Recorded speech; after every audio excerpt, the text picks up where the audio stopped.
እኛን ለማጠንከር የምታደርገው ነገር ነው ብዬ ነው የማስበው። እሷ በርትታ ሳይሆን ምን አማራጭ አላት? ምንም አማራጭ የላትም። መጀመሪያ ላይ በጣም ተስፋ አድርጋ ነበር። እውነቱን ነው የነገርኳቸው ነበር የምትለው ደጋግማ እና እውነቱን ነፃ የሚያወጣት ነበር ይመሰላት። ግን የበለጠ የጎዳት ደግሞ ስማርት መሆኗ ነው፣ ኢንጂነር መሆኗ ነው።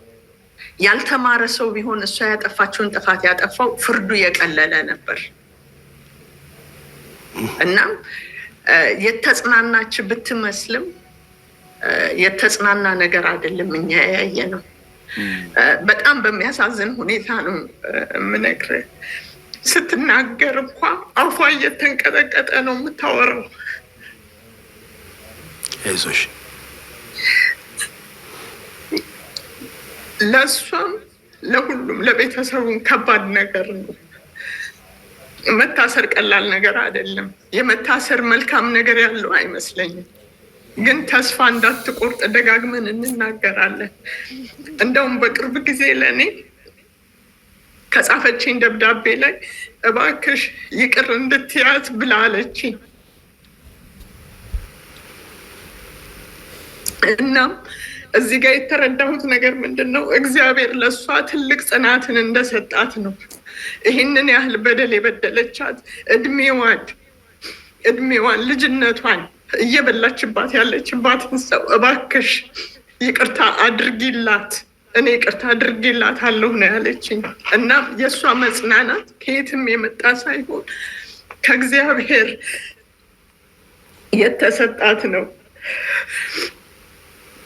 ለረጅም ዓመታት መጽሐፍ ቅዱስ እንኳ አይፈቀድላትም ነበር።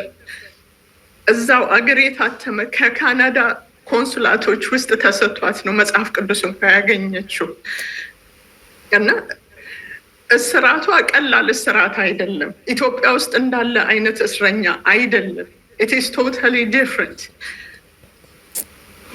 እናም እንግዲህ የቤተሰቡም የሀገራችንም ሰው ክርስቲያን፣ እስላም፣ ፕሮቴስታንት ኤቭሪባዲ የተለያየ ሃይማኖት ተከታይ የማናት ልጅ ሳይል ብሔሯ ማን ነው ምንድን ነው ሳትባል ነው ያዘነላት እንደ ኢትዮጵያዊነቷ። አሁንም የሰው ሁሉም ጸሎት ለሀገሯ ያበቃታል። እኛ በእግዚአብሔር ተስፋ አይቆረጥም። አይዞሽ፣ እግዚአብሔር ያንን ቀን እንድናይ ያድርገን። አይዞሽ፣ ራስሽን አጽኚ፣ አጠንክሪ ራስሽን።